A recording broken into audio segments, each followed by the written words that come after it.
स्वागत है आपका इस सेशन में।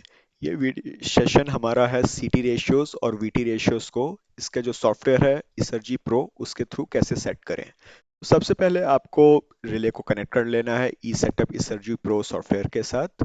आप देख सकते हैं हम लोगों ने ऑलरेडी यहाँ पे कनेक्ट करके रखा हुआ है और इसका जो लेवल है वो ये है कॉन्फ़िगरेटर। तो कॉन्फ़िगरेटर मोड में आपको ये सारे ऑप्शंस रहते हैं सेट करने के लिए। रेशियो सेट करने के लिए आपको सबसे पहले जनरल में आना होगा। जनरल में ये सेकंड ऑप्शन है स्केलिंग का। स्केलिंग में जैसे ही आप क्लिक करेंगे ये सारे ऑप्शंस आ जाएंगे। आप देख सकते हैं यहाँ पे कई सारे ऑप्शंस दिए हुए हैं, एक एक करके हम समझते हैं इनका क्या क्या मीनिंग है और इसको चेंज करने से ये कैसे इफेक्ट करते हैं हमारे रिलेज में। तो पहला ऑप्शन है सिटी प्राइमरी का। तो ये वाले जो ऑप्शन है ये आपका फेस सिटीज के लिए लिंक्ड है। तो आप यहाँ पे सिटी की प्राइमरी रेशियो सेट कर सकते हैं। यहाँ पे अभी 500 एम्पियर है। इसको चेंज करने के लिए जस्ट आप की बोर्ड से एंटर करिए वैल्यूज जो कि आपकी रिक्वायर्ड वैल्यू है। उसके बाद आप एंटर क्लिक कर दीजिए। यहाँ पे आप देख सकते हैं जब भी कुछ आप चेंज करेंगे ये इसका जो बैकग्राउंड रहता है ब्लू हो जाता है। इसका मतलब है जो आपने सेटिंग किए हैं वो अब आपके लैपटॉप में हैं या और ये आपके रिले में सेंड नहीं हुए हैं।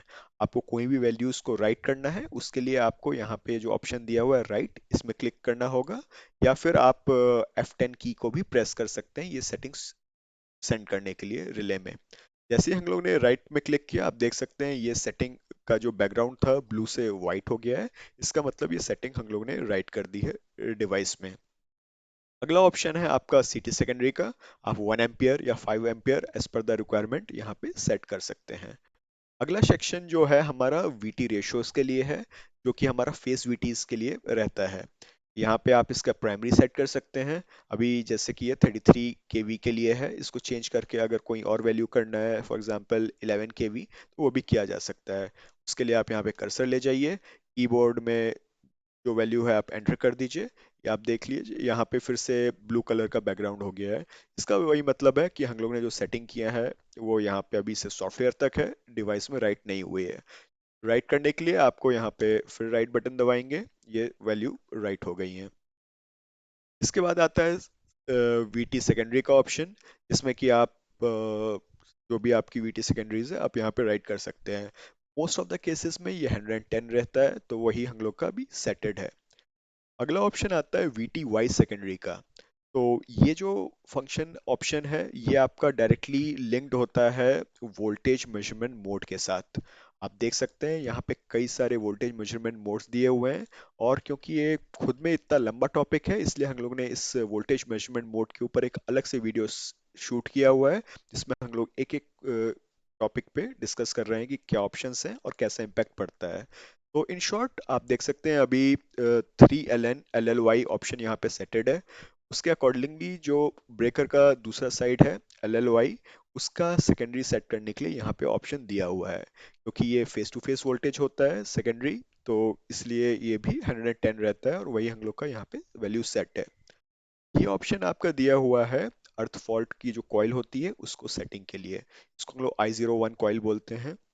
उसका यहाँ पे प्राइमरी है और सेकेंडरी आप सेट कर सकते हो एज पर द रिक्वायरमेंट। उसके बाद ऑप्शन आता है नॉमिनल I01 इनपुट के लिए। जैसे कि आप जानते हैं कि जो P3U30 या P3U20 रिलेज होते हैं इसमें टोटल 5 करंट कॉइल्स होती हैं। जैसे कि आप ब्लॉक डायग्राम में देख सकते हैं ये 5 कॉइल्स दी हुई हैं आपके करंट इनपुट के लिए। लेकिन एट ए टाइम आप सिर्फ 4 को यूटिलाइज कर सकते हैं अपने फंक्शनिंग के लिए। कैसे, चलिए एक एक करके देखते हैं। तो पहली जो 3 कॉइल होती हैं ये फेस के लिए होती हैं, आर फेस, वाई फेस और बी फेस। लेकिन ये जो नीचे 2 कॉइल दी हुई हैं ये है आपकी I01 कॉइल।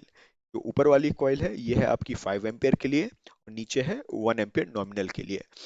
तो आउट ऑफ दीज टू इन दोनों में से आप किसी एक को ही यूटिलाइज कर सकते हो अर्थ फॉल्ट मेजरमेंट के लिए। तो या तो आप 5 एम्पियर को करेंगे या 1 एम्पियर करेंगे और उसी की सेटिंग यहाँ पे दिया हुआ है। जिस जैसे जो भी आपने कनेक्शन किया हुआ है अपने स्कीम के रिक्वायरमेंट के हिसाब से वो वैल्यू आप यहाँ पे 1 एम्पियर या 5 एम्पियर सेट कर लीजिए। उसके बाद ये ऑप्शन आ जाता है VT0 सेकेंडरी के लिए। तो जब भी आपका ये वोल्टेज मेजरमेंट मोड किसी तरीके से U0 या फिर ओपन डेल्टा कनेक्शन के लिए है और आपने वैसा स्कीम डेवलप की हुई है, तो आप उसकी वैल्यू सेकेंडरी यहाँ पे सेट करने के लिए V T zero secondary set करेंगे। इन शॉर्ट ये आपका यू जीरो से लिंक्ड रहता है और ये ओपन डेल्टा सेकेंडरी को रिप्रेजेंट करता है।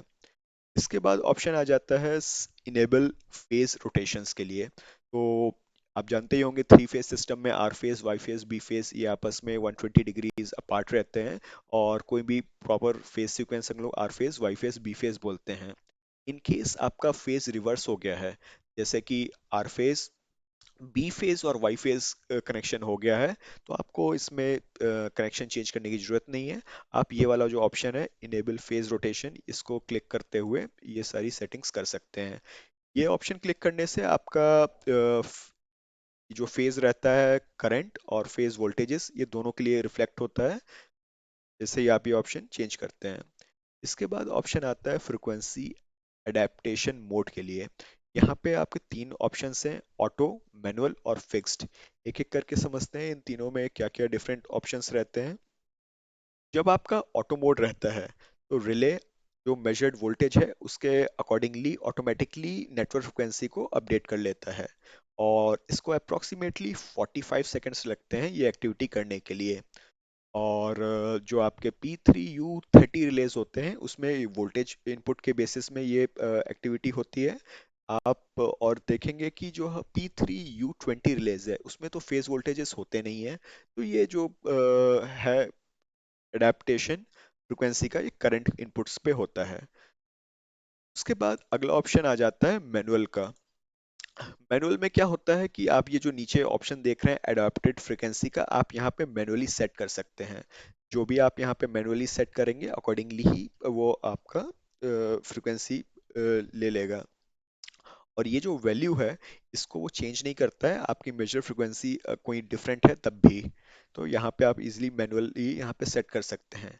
लेकिन रिले जो है आपकी सिस्टम फ्रिक्वेंसी को इंटरनली मॉनिटर करता रहता है और अडॉप्ट करता है नई फ्रिक्वेंसी में, इवन दो आपने यहाँ पे मैनुअली सेटिंग की गई है। ये एक इंपॉर्टेंट पॉइंट है, मैं फिर से रिपीट करता हूँ। रिले आपकी सिस्टम फ्रिक्वेंसी को इंटरनली मॉनिटर करता रहता है और अडॉप्ट करता है नई फ्रिक्वेंसी में, इवन दो आपने यहाँ पे फ्रिक्वेंसी को सेट किया हुआ है मैनुअली। उसके बाद ये ऑप्शन आता है फिक्स्ड का। तो फिक्स्ड में क्या होता है, आपका फ्रिक्वेंसी अपडेट नहीं होती है, जो भी आपका मैनुअल है उसी को